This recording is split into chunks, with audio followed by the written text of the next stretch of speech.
Here we go.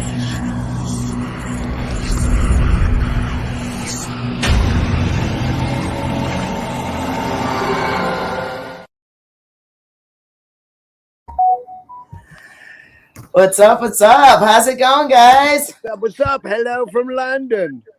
Hello from Florida. Yeah, we're from Portugal. We got people from all over the world today on today's podcast interview. This is Hello awesome. from Jersey. For anyone who has been living under a rock, we are here today with Venom Inc.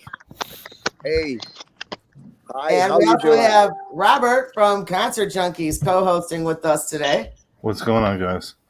How's it going, everyone? Good to see you, Rob. Good to see you. All good? All good here? All good. How's it going, guys? All right, so I'm calling myself out for the public. A lot of people already know that I am hard of hearing, and I'm just letting everyone know my batteries died, and I'm in process of having those batteries delivered to me. So the guys, I'm asking them to yell at me, so I apologize for that. Yeah, so if we're shouting, that's for a reason. All right, so guys, would you like to introduce yourselves to everyone for those who miraculously may not know who you are? Yes. Well, my name is, I'm Jeremy Kling. I'm from Tampa, Florida, and I play drums for Venom Inc. My name is Jeff Dunn. I play in a band called Venom Inc. I play guitar, and I live in Portugal. My name is Tony Demolition Man Dolan. I live in London, and I play bass and sing for Venom Inc.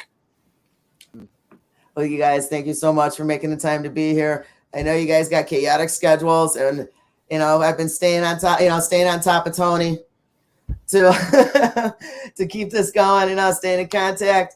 And here we are. We finally made this happen. So thank you so much for all you guys putting the time aside to make this happen today. No worries. Thanks for having us. Thanks for having us here. So it's nice to be here. Thank you. All right. So there's so much I want to ask you guys. I know we have a short time to do it, so I'm going to do my best. And, what we like to do is obviously introduction, what you're currently going through, yada, yada. And I'm going to try to take turns with Robert, but I like to sometimes just take over and I keep going. so very, yeah, it happens. So it's okay though. He knows how I roll. So you guys have been crazily busy. You what? Yeah, I'm just saying Bob knows how you roll. You know how Bob rolls. We all know how Bob rolls, and Bob knows how we roll. And that's how we roll. Yeah, we've been kind of busy. Exactly. Yeah, we've been busy. We finished our new album, which is now we're rolling up, and we have, bits and pieces coming out leading up to the album release. So we had a couple of months ago, we had the first single out, How Many Can Die? And then next week we have the second single, Don't Feed Me Your Lies, coming out. And we have some talking heads and some drum stuff going on, and lots of interesting stuff leading up to that. And of course, we started festival season now. So we played with Belphegor, and we did the Metallian magazine 30th anniversary. So we've done a bunch of stuff now, and it's been really good. It's been good to be able to play with these guys and play with them on stage as well. We play with Lego when we're not on stage, and it's been nice to build houses and little things without Lego and then go on stage and play music too. No, it's been great after 2 years just to see people and fucking travel and play music, Almost 3 it had been that we hadn't seen each other. It was Vakken, so August 2019 was the last time we'd even been in the same room with one another. So it was good to see everybody and get hugs, and it was good. It was good to catch back up. Yeah. But you guys haven't played in 3 years up until this year, though, correct? Yeah, that's it. We had. And your last show was right here in Chicago before everything went to shit. Well, we did play in Chicago, but the very last show that we did a mini tour after the Misfits show, we played at the Tri-State Arena with the Misfits and Power Trip.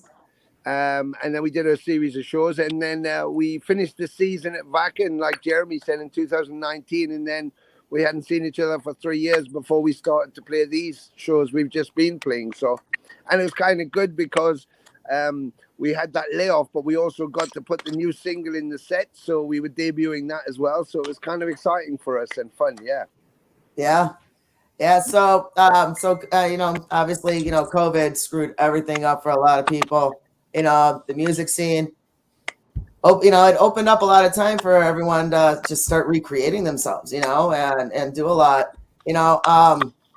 How did you guys handle COVID? Were you guys doing okay? Did you just keep pushing forward? My life didn't change that much. I just kept doing studio work, so I was able to focus on that, and I had a self-imposed honey-do list of like shit that I needed to do around my house, so that I've written for me. Like I had to build a fence, and I had to do this, and I had to do this, and paint that. So I got all of that done. So it was pretty good. It was pretty good for me. I live. My studio is at my house, so I was able to just keep recording. It was pretty much status quo. Nothing really changed for me other than I couldn't go tour. So that was the big change. But that aside, I mean, I was just able to really just keep working. So for me, it was okay. It wasn't so bad. It was nice to be home. That's good. It was the first time in all of my kids' lives that I was ever home for everybody's birthday.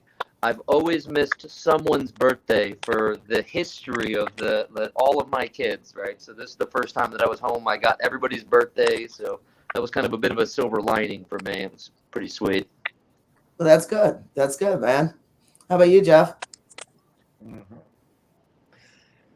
Pretty much the same. I mean, I had been getting asked to do things which I was putting off all the time, and eventually I did it. So I've started working on some solo stuff. I opened a Patreon page, and so far I've written 16 guitar instrumentals for patrons every month, and artwork and videos. I've been digging up videos from the old VENOM archives.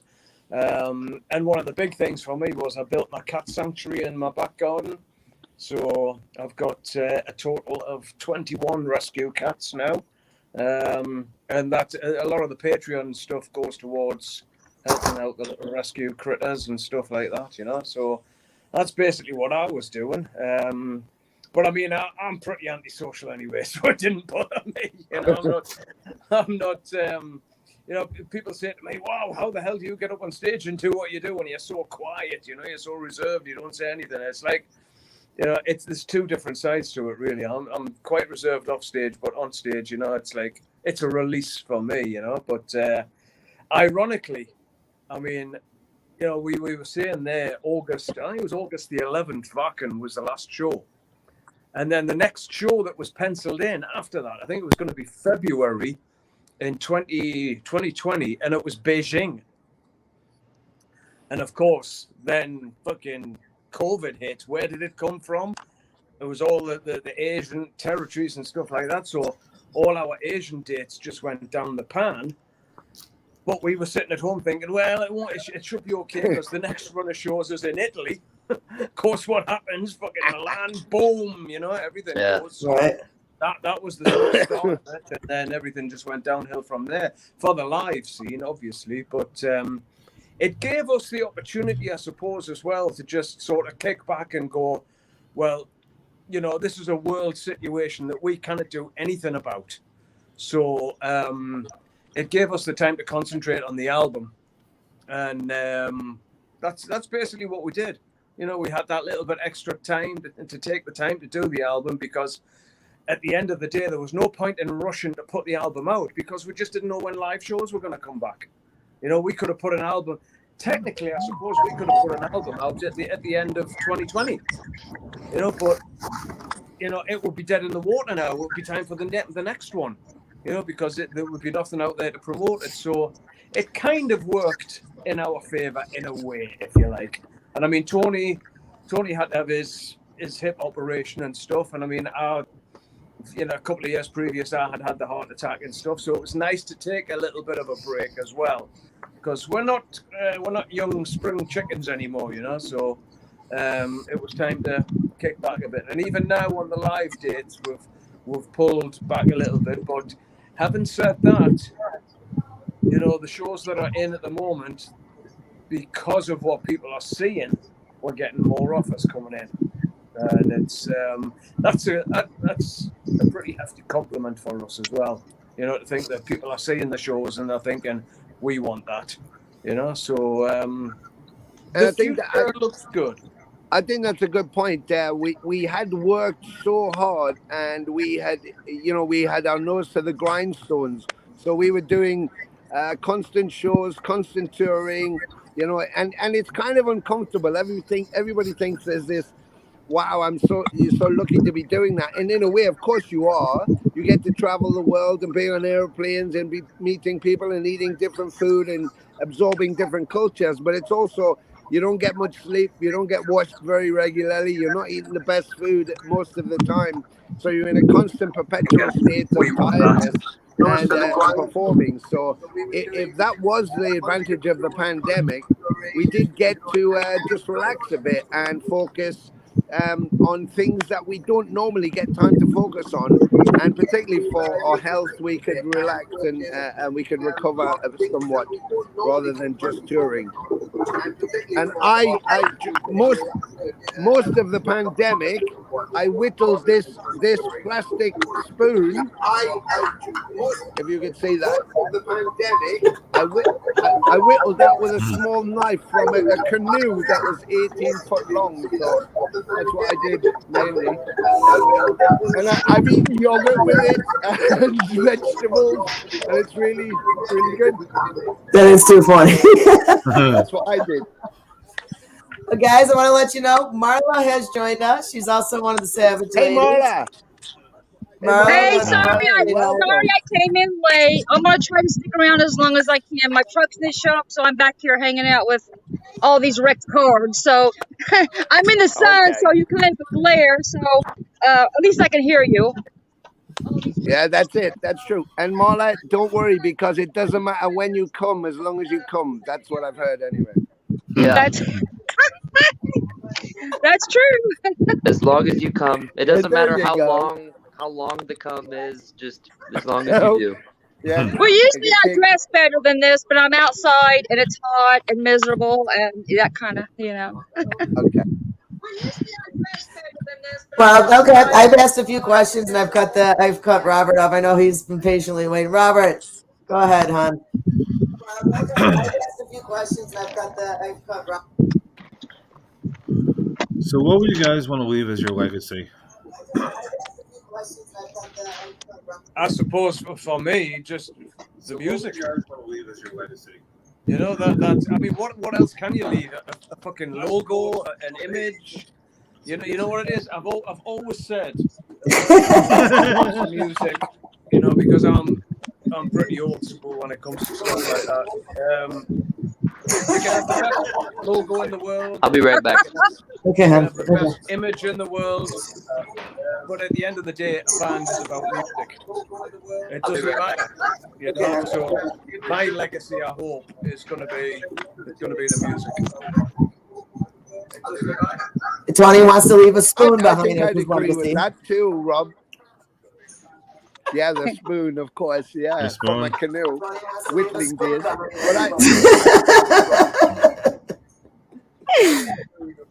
well, I want to get a piece of that. Yeah, I'd agree. That sounds really bad. Never mind. I'd agree with Jeff. It's the music is the legacy. You know, the music that you leave for the fans. I'd agree with Jeff. The music is the legacy. So, do you have a personal legacy, not just music?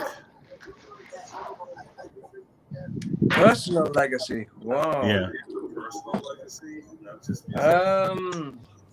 I just your daughter, hope, I guess. Yeah. I mean, my daughter, my grandkids, things like that, and I just hope I've left a positive impression on them.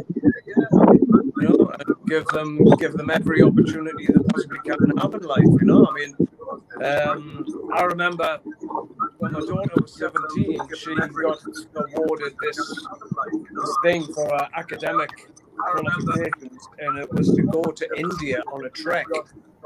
And she came back completely changed. And she was going to go to university and all this. She wanted to be a veterinary surgeon.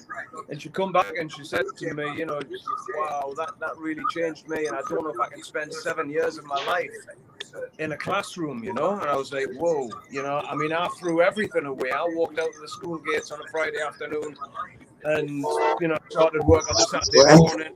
worked as hard as I could to get some money to start a band. And I said, you know, there's no way I can preach to you. So, you know, you've got to find your own way in life. You've got to do what makes you happy. And we got a bit of a story on here. What the fuck is Who is that? it? I have no idea. Wow. What the hell was that? That was bizarre. That was bizarre. I hope It is somebody's, I don't know, maybe it's somebody's phone. I don't know. I have no idea what the hell just happened. But okay. Sorry for that mild interruption. I'd also second that with Mantis, with Jeff, that I think that's the legacy, you know, that that our offspring or that our friends and younger people in particular, fans, younger fans, because we have, you know, both myself and Jeff have worked with kids who have autism, and I work with, you know, poor kids who I do a thing every year for them, for a food bank and stuff, to get them through Christmas. So I think that kind of positivity we give back. You know, when we played a show, we recently played a show in France, and a guy wrote to me and said, Tony, I want to ask my long-term girlfriend if she'd marry me. Is there any way I could do it during your concert? So I said, yeah, absolutely there is. So we brought him on stage. I brought him on stage, and he proposed to her on stage, and then we brought her up, and it was a wonderful thing. So, you know, those kind of positive attributes we try and pass through, because our music, all of our music, you know, combined and singularly has been inspirational to some people. Those are the stories we get from losing a family member to cancer, to a rough patch with their relationships, and they all come with these stories how it helped them to get through. So you know, hopefully through our personalities as well, we give a positive approach to go, you know, it's easy to be a dickhead, but it's even easier just to be nice and just to be a bit generous with your time. And you know, there's plenty times that someone seems maybe not the best person, but we don't know what they're dealing with in their lives. So just spend a bit of time to get to know that, and you know, spread a bit of positivity around. That's what we're about, really. Well, yeah. That's great. Marla has sent me a message. That was one of the things. I turned the volume off. I apologize. She lost reception because she is outside. She lives in southern Indiana, which is kind of in the middle of nowhere. So she said she's gonna walk down the street and walk elsewhere to log in with a better reception. And I think my savior just showed up. Your can man. Your can man. He's got your cans. I need a lot more than coffee. Thank you. Battery man. Coffee for now. Thank you. Yes. Sorry about that. No worries. My savior just showed up. You don't have to yell at me momentarily. You know, put the shit open. There we go. But if I want to yell at you, it really sucks. I actually lost my hearing. Started losing my hearing when I was 10. It was not from the music like a lot of people think. You know, I remember growing up, they always did the vision and hearing test. Yeah. My shit started bombing when I was 10. So it sucks, but I will get there. Robert, go ahead while I put my batteries in. Well, that sounds really bad too. Yeah. Hi. It's freaking my dog out. All right. So if you could it's the wrong batteries. So if you could pick your own bill, who would you want on it? William S. Burrow. What are some Bill Hicks? He could come along too. We need some other famous Bills. Who else? Bill Lambert. He used to play basketball for the Detroit Pistons. Did he not mean your famous musical Bill? Oh. Are you just going to take people called Bill with you? Yeah. Oh, he meant musical. Okay. All right. I think so. If you had your best Bill, I can't think of many Bills. Bill Clinton, Bill Murray. Bill Cosby? No, Bill maybe not anymore. No. Yeah, Bilbo. Yeah. Let's get Baggins with us. I think. Can I just say that I can't think. I'd probably have the Dickies, the Motorhead, something like that, the Sex Pistols. But Jeff will definitely have Judas Priest and Kiss. I bet. If you ask him, I bet he'll say Judas Priest and Kiss. I bet. Ask him. Frank Marino. Gary Moore, Zach Wilde.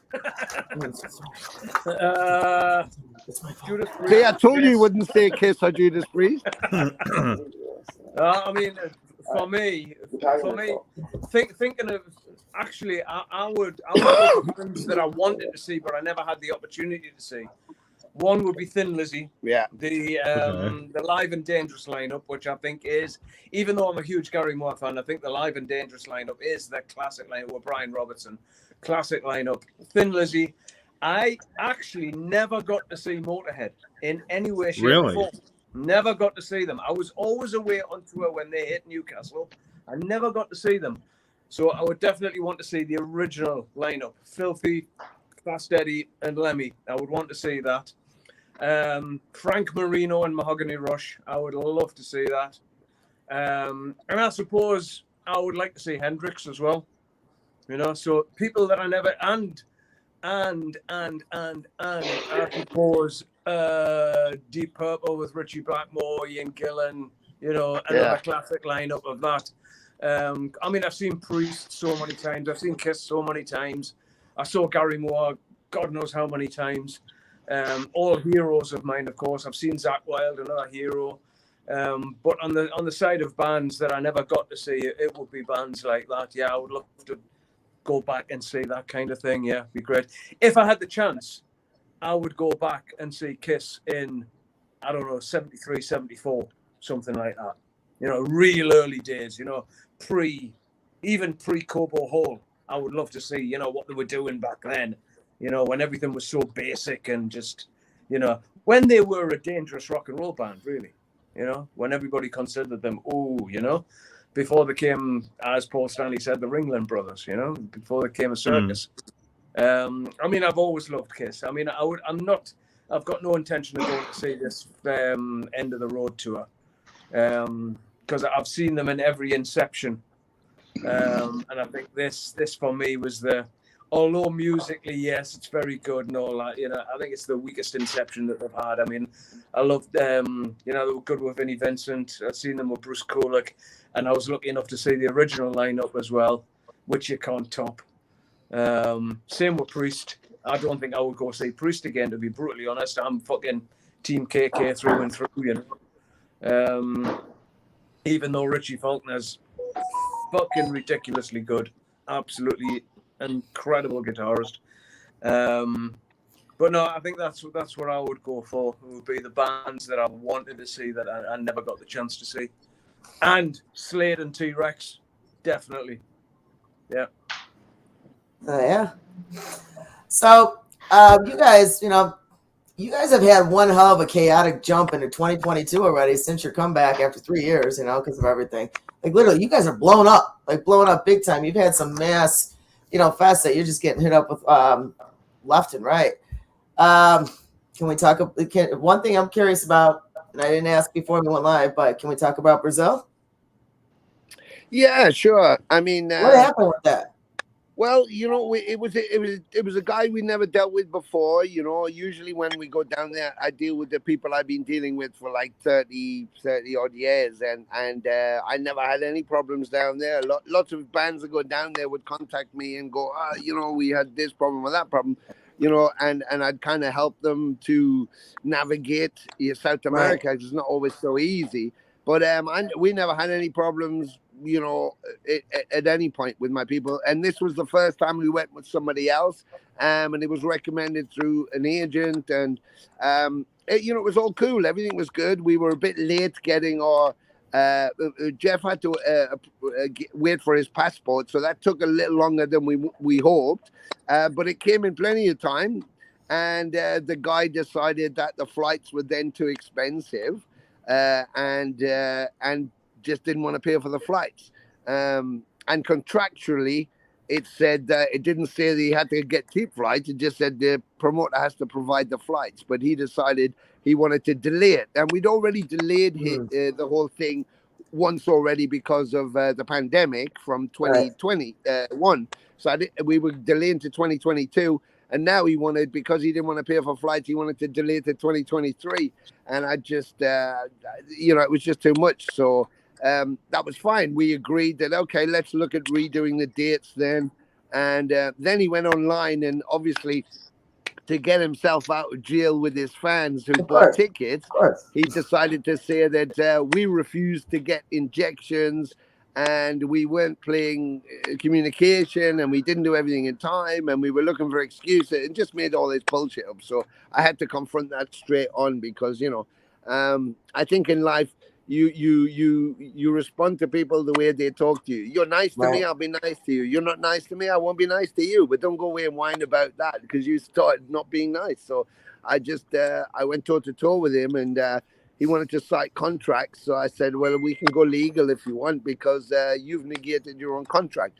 But we made sure I got his money back, and I made sure that he paid the fans back because I said that I would retain the advance and pay the fans back for the tickets myself if he didn't pay them back. But they were good. They got the fans all sorted, and now the idea is to go back down in 2023.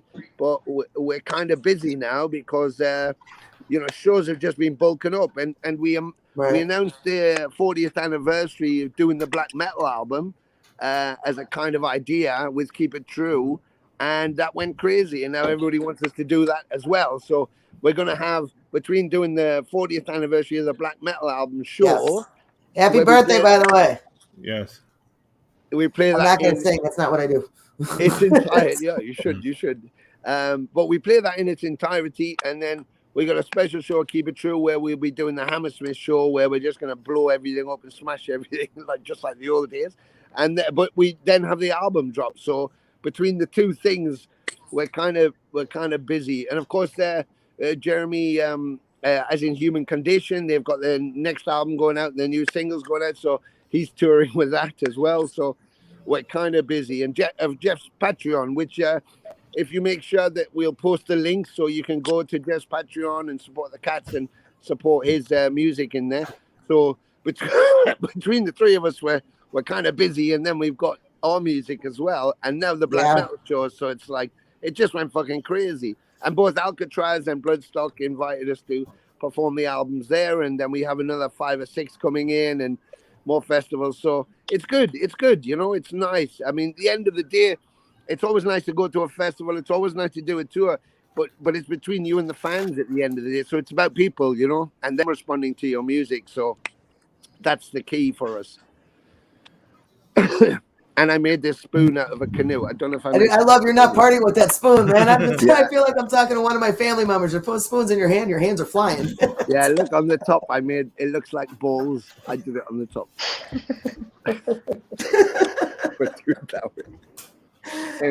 Your blue balls are so small. Thank you so much. That's so they are quite tiny, blue balls. Yeah. They're so cute. Okay. I get thrown very quickly. Sorry. So but the black metal album, though, I mean, it's your 40th anniversary, your 40th birthday. You know, happy birthday! And you know, you guys are gonna do. You guys got 2 fests coming up where you're gonna give everyone a special treat and sing the entire album during your set. Yep. That's killer. Yep, it's gonna be the the whole album back to back, no talking, no bullshit. It's just straight on, do the album straight off, pyro the crap out of everything, and it's basically going to be the album in order as it is on the record, opening with black metal, of course. Keep It True will be slightly different. We'll be doing the singles which surrounded that album, possibly a couple of other sort of specials. And that'll have the Hammersmith audience set from 1984.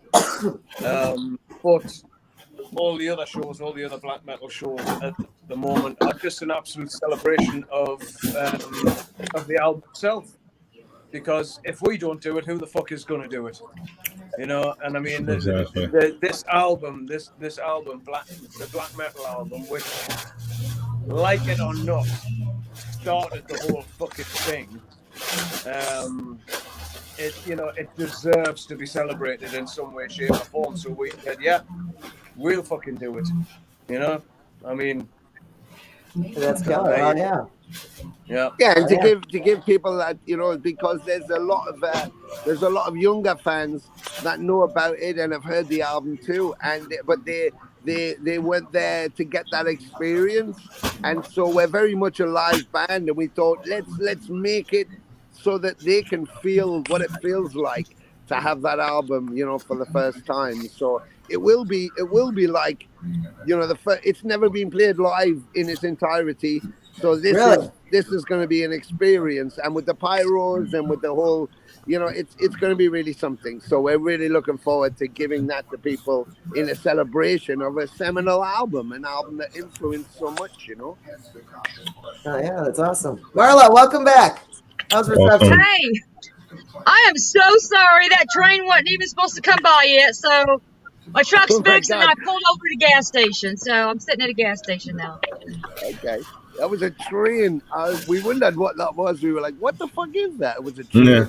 I was trying to cut out here as fast as I could, and I just had to shut my phone off to do it. I'm so sorry. Anyway, because of the train, you missed my little blue balls, but there they are. Let me see. There they are. Oh, I love them. Thank you. Man, I got you can Tony's quit messing with me, man. I got so much shit I want to say every time you hold your balls up.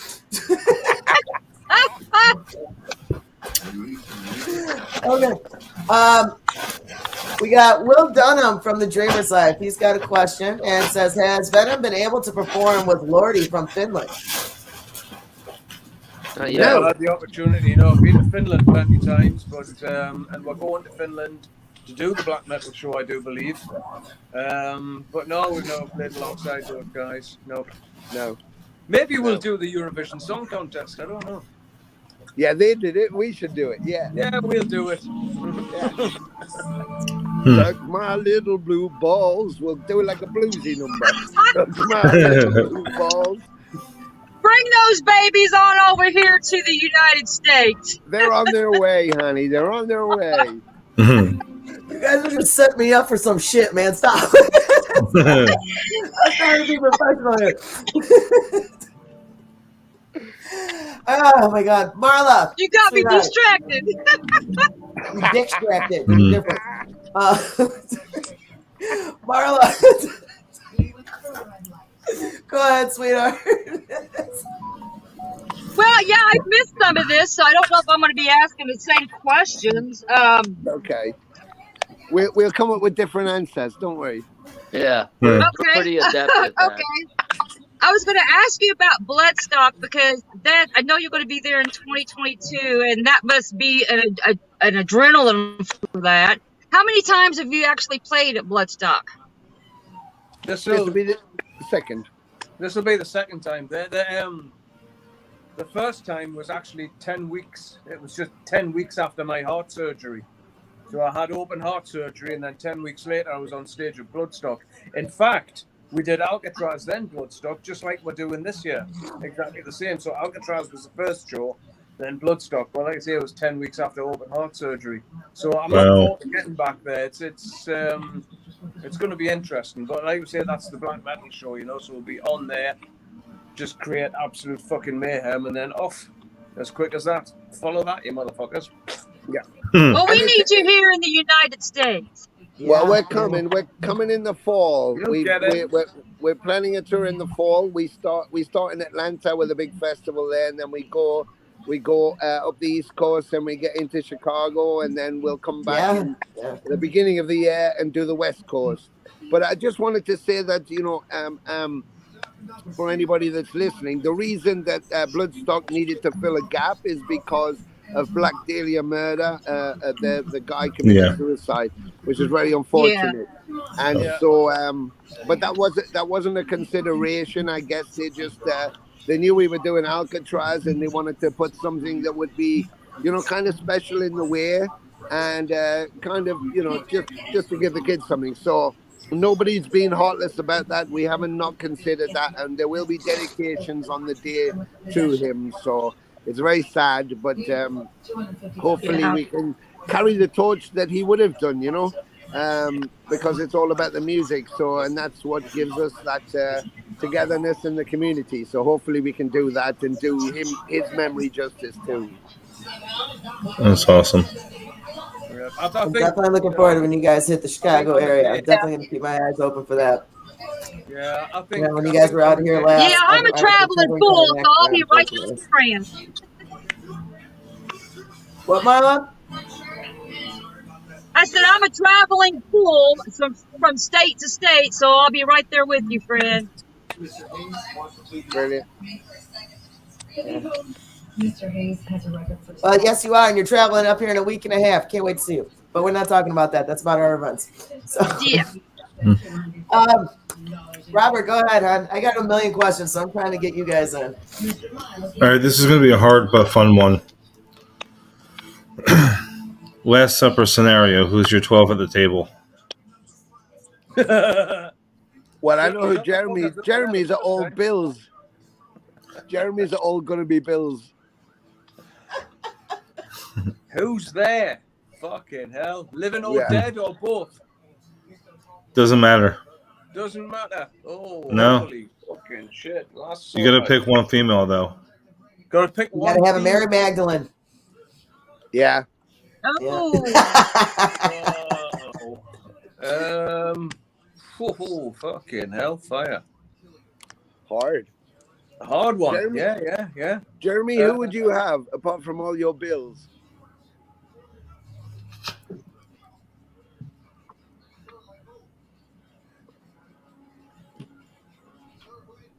What just happened? I don't know. I think Jeremy can't hear us. Can okay, you hear so it us? wasn't just me. Hello? Hello. Hi. Hi. What was the question again? I couldn't hear it. You got a pretty mouth. It's the Last Supper. Who are your 12 guests? 12? Holy shit. Yeah. Really? Living or dead? Damn. I guess I'll take all the surviving members of the Beatles. I'll take a sharpshooter with me. I'll have he's got to be a very experienced marksman, and then I'll bring a sandwich guy who's just really good with sandwiches, because when you're traveling, you only really get sandwiches, and I guess that's part of like touring is you're eating a sandwich. So I need a good sandwich guy. I'll take my two guys from this chat. They could be there, and then we should be somewhere around about like 15 for me already. So I'll -3, and then I'll be at 12. Okay. What about your Mary Magdalene? Ooh. I definitely have a Mary. I want someone there from the scene of the crime, like his mother or Mary Magdalene. Yeah. I think I'd take Julius Caesar. That would be interesting. Albert Einstein, Lemmy, of course, Ozzy. That would be a laugh. I'd like to get these two as well because I want them to enjoy what's going on. Yeah, I think Marlon Brando, maybe Robert De Niro.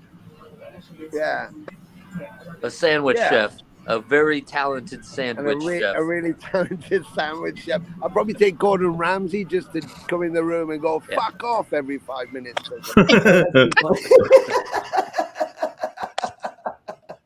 Yeah. Oh, that's great. Marla, go ahead, hon. I know you have limited time too, so I'm letting you guys get in. I have so much. I always want to have a part 2. Okay, I have another question. If it's already been answered, that's fine. I just want to hang in and be here for you guys. I seen on your page where you have you have a chance to win the copy of the album and a drum head signed. Yeah. Could you tell us a little bit more about that? Yeah, that was one of my questions too. Yeah. Sorry. Okay, well, that's kind of first competition. It's leading up to the second single, Don't Feed Me Your Lies. And if you pre-order on the digital stream, if you already have pre-ordered, you just submit that you've done the pre-order, pre-save of the single, and then you could get a chance to win the competition. It will be done at random, and someone will be winning. I did have some aficionados who are collectors saying, that's not fair, I don't use Spotify, I only use whatever iTunes or whatever. Frozen on And this end or something. yeah, and there's some other people who just collect the vinyl, but this is one of many competitions we're going to be running, so there's lots of goodies to be had. and every step of the way, we're going to run another competition. So don't be down if you don't win the drum head or you don't enter for this. There's other cool stuff coming. So we're going to run the competitions all the way up to the album dropping in September. So there's a bunch of stuff come, and we'll keep going through from that. So you won't miss out. I promise, you won't miss out. It's a pretty cool drawing of us too. I think it's pretty realistic. Yeah, I saw it. That was badass, and I saw. I'm like, that's cool as hell. That's gotta keep everyone active. Keep them looking, keep them. On that page. It's the right way to go. Oh yeah. Well, I think one of the things that we do is we like to engage our fans, and we all spend time streaming. Jeff streams. Jeremy's always doing his input up stuff, and we invite the fans to ask us questions and talk to them on social media. And I think that's a big part of music. It's connecting with people, and particularly young people who want to connect with you. So it does take some patience, and you might be busy, but it only takes a moment to say hi, how are you, and keep that connection going. So to then be able to give them cool stuff that we can give is also part of that. So that's the idea.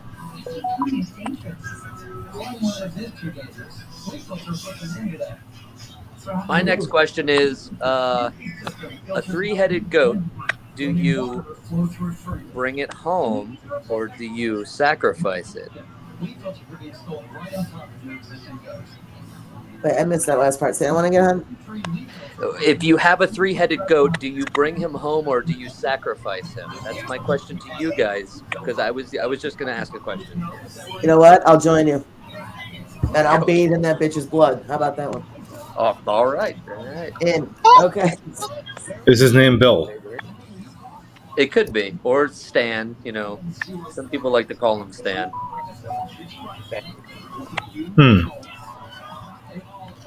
Too funny. We're sick fucks, and I love it. I love this already. It's great. Let's see. Marla, you want any more? You want to go ahead and ask any more? I don't know if you guys are on a timeline. I know, Jeremy, you're going to be popping in and out. You got to do you, and I get that. But, if you guys want to keep going past an hour, just let us know. We still got a few minutes. We're fine. Yeah, cool. I'll go ahead with one more question. I'll probably chime out here in a minute because my phone's in the heat and it's dying. Do you have a most memorable moment at any of your shows on stage?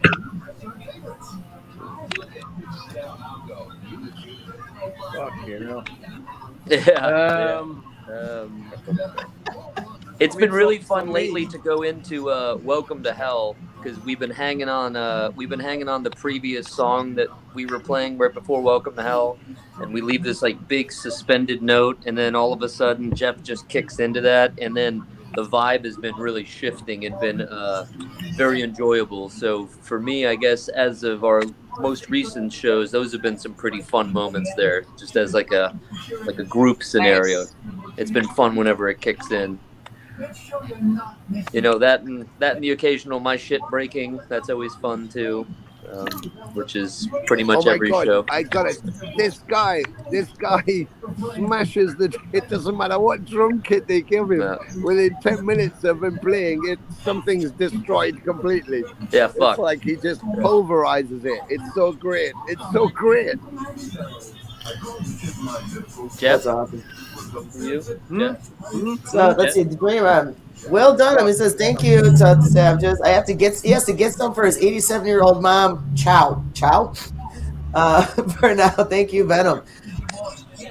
I would love to know what chow and thing you're getting for your 87-year-old grandmother. Let us know. I think he means goodbye. Usually, but it wouldn't be spelled like chow, like you're eating something. But we'll see. We'll find out. I'm pretty sure that's what he meant. You know what? It's about the blue ball spoon. That's what it's about. Yeah. It's about munching on the blue balls.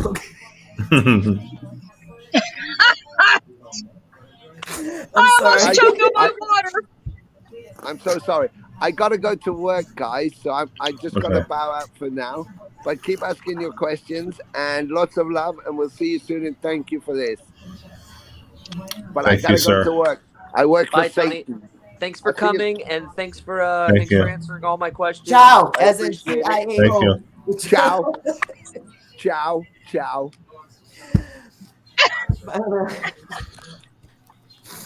I'm sorry, I get distracted Man, very I'm quickly. gonna head out because my phone's dying in this heat. So guys, you guys have played some major killer fests already. You guys have been jumping into shit, left and right. And you got Bloodstock coming up. You got Alcatraz coming up. What else? You got, what is that? Stonebreaker, which is, you guys are heading out this way. What is that? Atlanta, I think, and whatnot. What else you guys got coming up? You got a new album you're releasing in September. Yeah, new album September 23rd, I believe. There'll be 4 singles leading up to the album, various videos and stuff, and competitions and all that kind of thing. I think the last single that drops just before the album is the title track, There's Only Black. Shows wise, there's a lot of shows. I mean, I've just got a list on my phone and I look at the date and say, right, I've got to be away this weekend or that weekend or whatever. So I don't really know what's there. I just look at the phone and go, right, that's the next one. Get on the plane, go and do it. But yeah, I mean, the Alcatraz and Bloodstock thing, they've literally just come in, just happened. And, it's going to be a couple of good things there, because the Alcatraz thing, I mean, we are like virtually headlining that. I don't know which stage it is or whatever, but it's the main stage. It's the main stage, is it? Holy shit! Oh, nice. So yeah, I don't even know. I've been in this business too long. Let's put it that way. I don't get excited about things anymore until I'm actually there on stage and doing it. It's like, hey Jeff, we're gonna do this. It's like, yeah, whatever. And it's like, soon as I'm there and I'm walking on stage with my guitar, that's when it's real. That's when it's happening. Up until that point, being involved in the music industry since 1979, it can fall flat on its face at any point. Until you're walking on stage, then that's a good point to be at. But yeah, I feel you at that. A lot of things coming up. I am sorry. I'm going to have to book on out of here. The heat is draining my phone. I'm glad that I was able to be here at least for you guys for a little while. And I hope to see you in the USA. Yeah, we'll be there in the fall. See you then. Marla, enjoy the rest of your work day, and I'll talk to you later. You got it. Bye, hon. And then there was 4. Yeah. Why do guys do that? Can guys do that? I mean, I've noticed that. I've seen that shit. All guys. We can. We just choose not to. All right, I'm gonna stay on point here because I'm already going left. Robert, go ahead, hon. I'm gonna skip around on my notes. Since you've been in the industry for a very long time, what would you want to change about it now? Fucking hell. You know what it is? Today's industry, I mean, the internet and streaming and all that kind of stuff, it's been a blessing and a curse. It's a curse on the fact that, it's only the top earners who earn when it comes to the streaming side of things. It's definitely not like what it used to be. But like I say, I'm old school. I mean, when our first album came out, we held that piece of vinyl in our hands. I can still remember being at Neat Records, being in the office at Neat Records when the first batch of Welcome to Hell came through, and they opened the box and pulled out this album. And it was like, fuck, that is our album. And then, no word of a lie, we did it for Welcome to Hell and we did it for black metal. Myself and Kronos went up to the local record stores in Newcastle city centre with a bunch of album covers, and we created our own sort of displays in the shop, if you like. Everything was DIY, and it was just, that was the way we thought things were going, and the way it was meant to be. But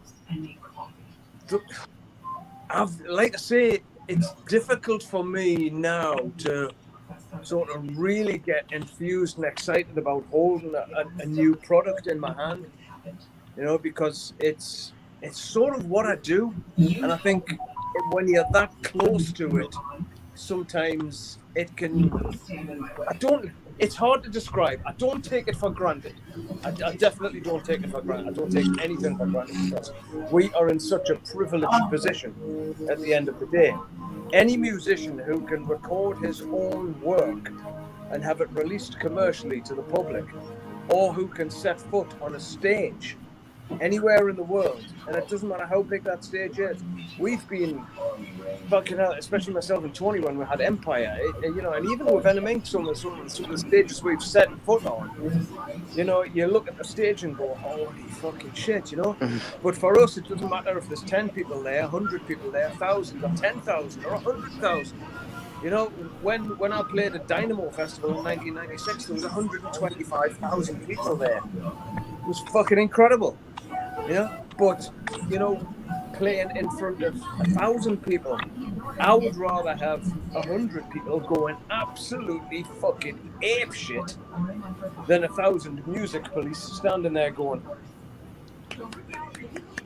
You know, it's, you know, as a musician, you feed off the energy of the audience. You know, so in that way and in that respect, you know, I've had, you know, when we've played small clubs in Europe or even in the States, you know, I've had club owners coming over to me and go, fucking hell, Mantis, it's unbelievable to have you here in my club. And it's like, whoa.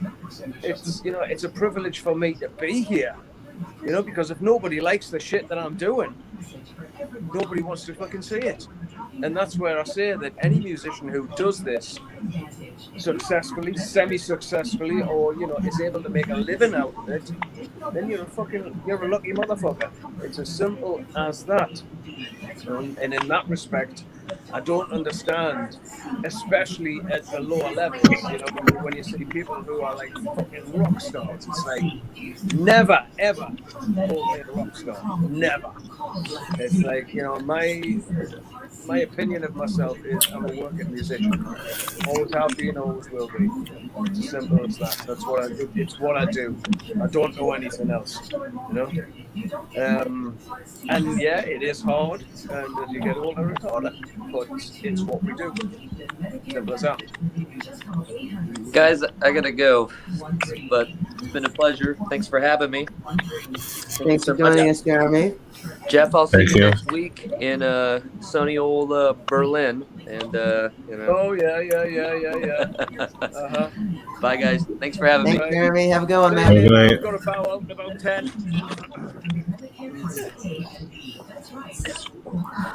And now there is 3. Right. And now there is 3. You've got about 10 minutes before I've got to run. So I have. He brought the wrong batteries the first time I gave him the wrong number. Now I got the right ones at the end of the show. Go figure. But I was able to hear everything, so I'm glad. You guys are speaking loud enough for me, so thank you. And thank you. And what? Okay. 15, 20. Jeremy, or I'm sorry, Jeff. Dude, you guys have been like seriously chaotic crazy. You know, you got so much going on, and you guys got your own stuff, your own projects that you're doing on top of it. You're helping other bands, you know, getting involved with a lot of things. I mean, how do you handle do you have anxiety? How do you handle that? No, I mean, you've just got to prioritize, really, you know. I mean, if it's, you know, when it came to doing the Venom Inc. album, it was like, well, everything else has got to go to one side. I do a lot of mixing and production for other bands. I do session work for other people. But, you know, as I was getting offers coming in to do that kind of stuff, I had to say, if you've got a deadline, you need to get somebody else to do it, because right at this very minute, I've got to concentrate on the Venom Inc. album. You know, and that was solid work every single day, the mixing and mastering of that, until it was done. But that's what I do with my stuff. It's like I prioritize. I mean, every month I have to do 3 videos, 1 guitar instrumental, and artwork for Patreon. So I've got to get that done. You know, there's a bunch of other stuff that I do. I'm recording like a solo thing at the minute as well, which is me exploring my vocals and everything, because I did during the pandemic, I did this cover of a track by the Dead Daisies called Resurrected, which the sort of lyrics mean quite a lot to me. And I just did it as a test to see if I've never even explored. I've always wondered if I had a singing voice, and the people that I played it to first were people that I trusted and who would give me an honest opinion, not go, "Oh, you sound great, you know, you don't play it to your mum and dad, do you?" And I might go, "It sounds lovely," you know. So I played it to people who I knew would go, "Jeff, that's fucking shit, bin it," right? You know, or you know, "Hey, got something there." And luckily, it was like, you know, and I worked with a really good engineer, really good studio guy in Germany, who's a very good friend, but he's very honest as well. And I knew he would say, "Fucking press the delete button," or, you know, "Yeah, we've got something we can work." So with the solo stuff that I'm doing, it's more, it's sort of modern, but it's more classic rock than anything else. But again, that's been put on the back burner because of the live shows, because Venom Inc. has then taken over again. So, like I say, with everything that I do personally, it might seem like, "Oh, well, you've got 24 hours in a day," and it's like, yeah, but you know, I've got a lot of shit going on. So you've literally got to prioritize it, you know, or you would go fucking crazy, you know. And sometimes you have to say no. You know, it's as simple as that. Yeah, I would love to have the frequent flyer miles you guys have. Oh, do you know what it is? One of the things that we're doing now with all that is like we're insisting on, you know, like direct flights and stuff like that, because we've done all our fucking, you know, flying to fucking, you know, like I live in Portugal, so I've got to go from Lisbon, you know. Right. So when we played one of the American tours we did, for example, I had to fly to New York. So the agent, because it's cheaper, flew me from Lisbon to Paris, Paris to Boston, overnight stay in Boston in a fucking shit hotel, and then Boston to New York, right? So 30 minutes before the show, guess where my guitar was? Paris. You know, it was like, oh, fuck's sake, you know. So now we say, now, direct flights, we're not bothered about all that kind of shit. And when the last South American thing we did, we were in South America, South Central and Mexico for 5 weeks, and we did 33 flights in 5 weeks. And sometimes that was 2 flights. And then straight to a venue to do a show after 2 flights, you know. And it was like, whoa, this is, you know, that's fine when you're, you know, when you're a young guy and you're fucking, you know, it's all exciting and rock and roll and stuff, you know. But nah, not at this age. I told you that. I think he put it towards the door, but we pointed yesterday. Of course. Well, hello. It's okay.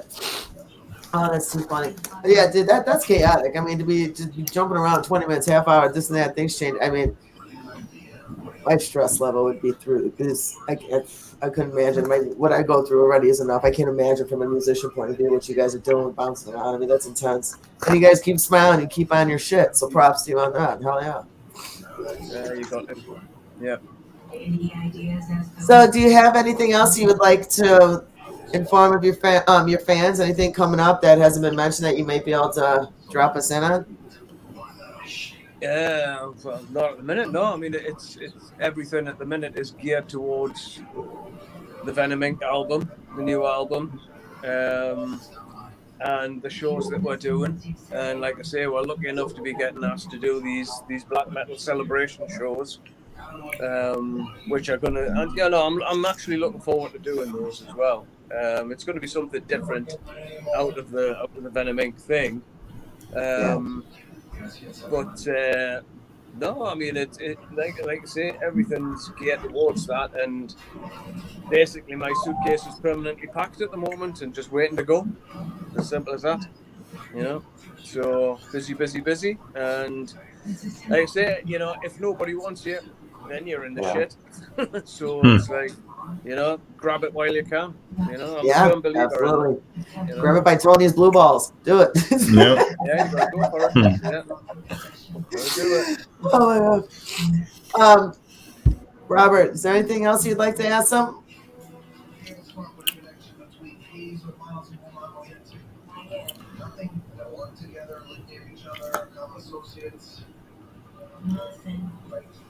Robert, can you hear me?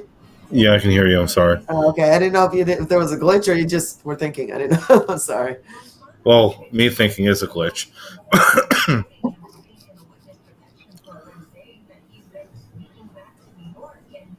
So, is there anything important that you've ever left on tour? Left on tour? Yeah. Nope. Apart from sweaty stage clothes at the end of a tour, just throwing them in the fucking bin. Nah, I wouldn't. I would never say I've done that. I'm pretty conscientious when it comes to all that stuff. You know, when you've been doing it for so long, you know, it's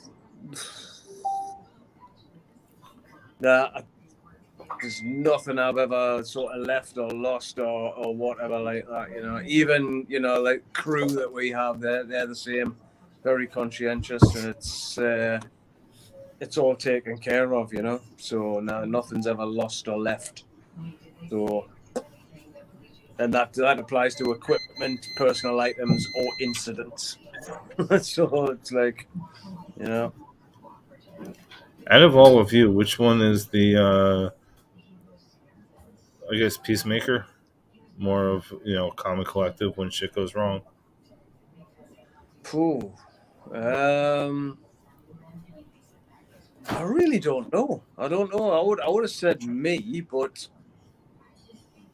my tolerance levels now are absolutely zero, to be brutally honest.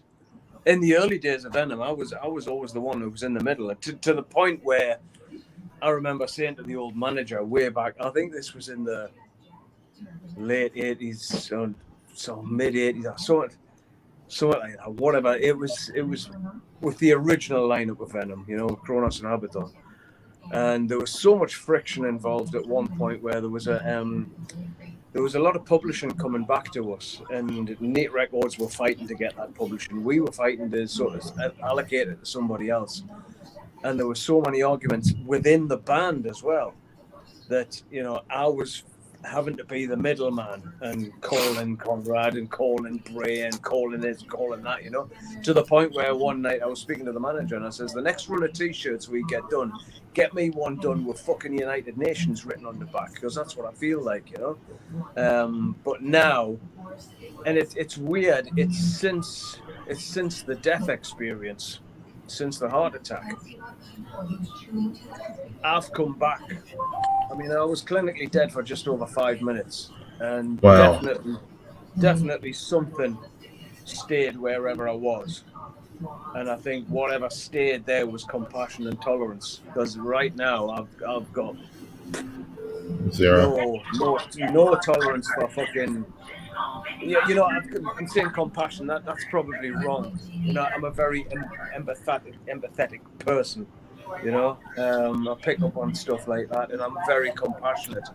But when it comes to, just wrongdoing, there's no tolerance anymore. There's no, let's talk about it. It's like, boom, it's off straight away.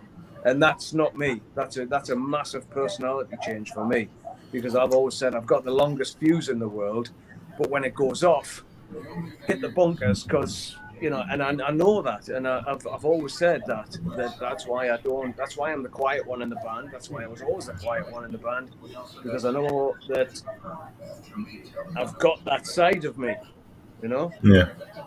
And I always kept it under control, always. I would always walk out, and that was it, and fucking whatever, head down the gym, hit a bag, or whatever I did.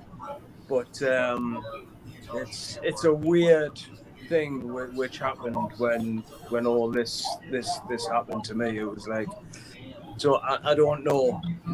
I'm more akin now to arguing my point, of just being, this is the way it is, type of thing, But people who know me well, they know it's like, whoa, there's a definite difference, since what happened. I mean, it happened 4 years ago, but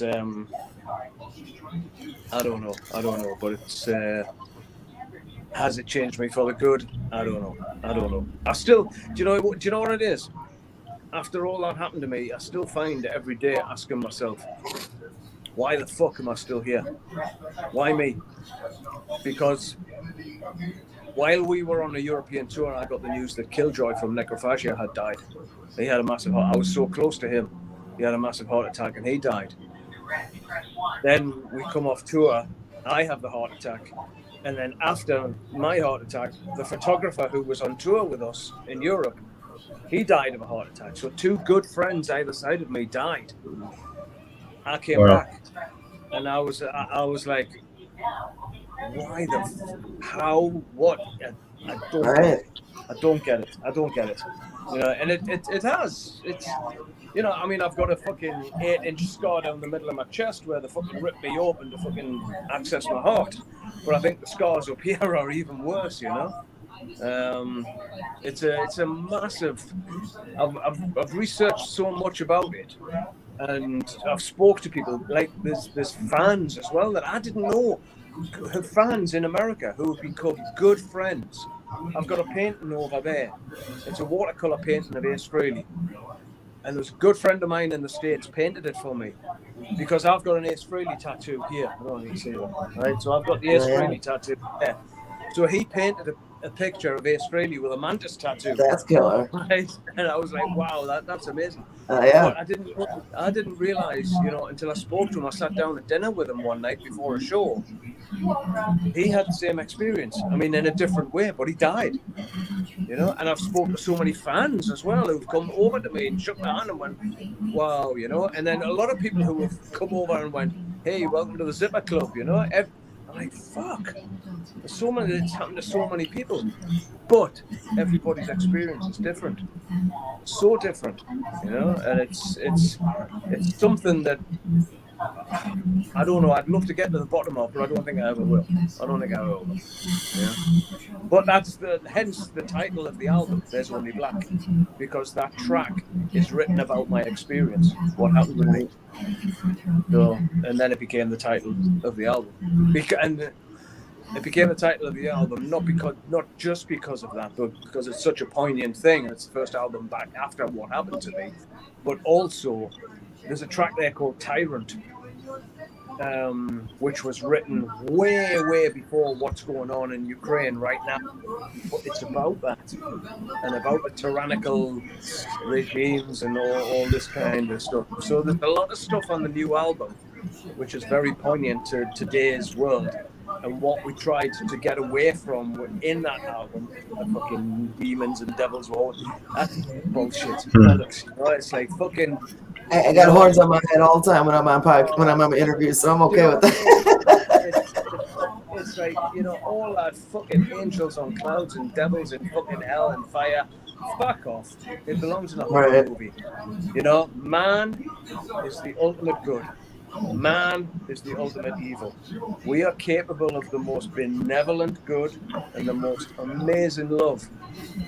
We are also capable of the most disgusting evil. Yeah. We are the demons and we are the gods. Absolutely. You know, I don't fear any fucking thing with fucking horns and a forked tail walking through my studio door now. What I do fear is some fucking maniac with a machete walking through the door. You know? That's human darkness. You know, human darkness is what, and that's what we speak about on the album, on the new album.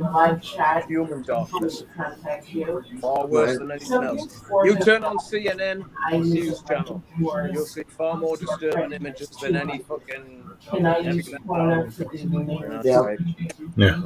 that's another thing that I brought back from my experience. You know, now when it was fuck all. You know, nothing. I said it's only black. I get that. Yeah. There you go. There's the album title for you. That was a bit deep, wasn't it? Fucking hell. The unfortunate truth of life, you know? Yeah, it is. It is. It is. Yep. It's unfortunate, you know, because you know, you see what's happening in the world, and you see, you know, whether it's war or it's individual crimes or something, and you think, will this fucking species never learn from its fucking mistakes? Will it never learn that this is not right? This is not good.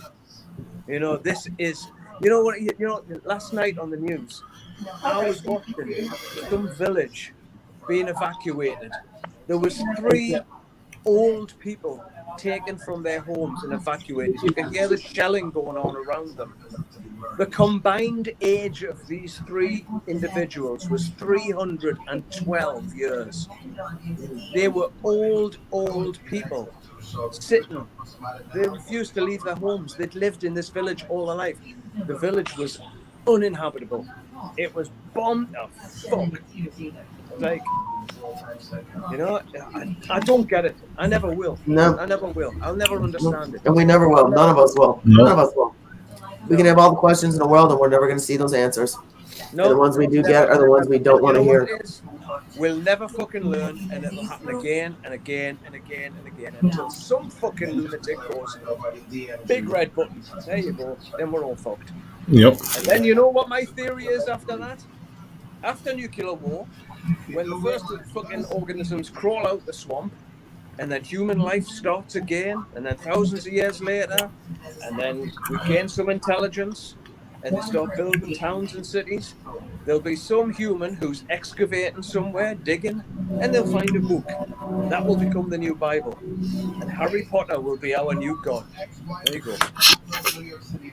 I don't doubt shit anymore. Everything seems completely plausible the way the shit is these days. I don't doubt that for a second. Fucking mental. Absolutely mental. But anyway, that sort of is the theme of the album, you know. It's man's fucking absolute insanity, really. It's like fucking hell. But like I say, you know, there's still a lot of good people out there. Thank fuck for it, you know. Right. And I think at the end of the day, that's all you can do. You can just try and be the best version of you that you possibly can. Yeah, absolutely. You know? Yeah. I agree. There you are. Take it from somebody who's been there. Dying is shit. Don't do it. Shit, right? Jeff, thank you so much. Thank you to the guys, even though they're not here. I know they might watch it later. Thank you so much for making the time out for us. You know, I've been staying on top of you guys. You know, I know you guys are chaotic with your schedules. We made a special edition. I was like, I'm going to make this shit happen. And just thank you so much. Robert, is there anything last minute you would like to ask them? No? Actually, no, I don't have anything else. Okay. All right, Jeff, what platforms can people find you guys on? Where can they look you up, your concerts, your merchandise, anything you got coming up?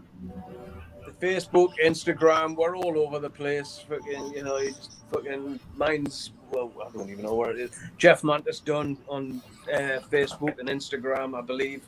I think it is, or Jeff Mantis, something like that. Whatever. I'm not a fucking techie person, so just go in there, type it in, see what happens. Venom Inc., obviously, it'll bring it up. The Venom Inc. website is there as well, the official website. You can check me out on patreon.com/Jeff Mantis. You know, you can have a look around there. Lots of cool stuff on there. I've got my own website, jeffmantis.com. Jeremy's got Inhuman Condition. You know, check out Tony's Art and Craft site as well, you know, because we've all got other things, you know. But as I say, you know, the Venom Inc. thing at the minute is the priority. So that's where the focus is right now. Awesome. Well, I definitely look forward to the album coming out in September. Your second release of your single from that album on June 17th. You got the second release coming? Yeah, June 17th. Don't Feed Me Your Lies. Yeah, that's the new single. Awesome. Yep. Looking forward to it. I can't wait to get that album in my hands. And whenever you guys hit the States and you come to Chicago and everywhere else, but I'm in Chicago, so all I care about is me. We'll be there. Definitely look forward to seeing you guys, man. Yeah. Mad love and respect. Yeah. Again, thank you. Robert, thank you for joining me today. You guys have a beautiful day. Happy hump day. Cheers now. See you soon. Take care.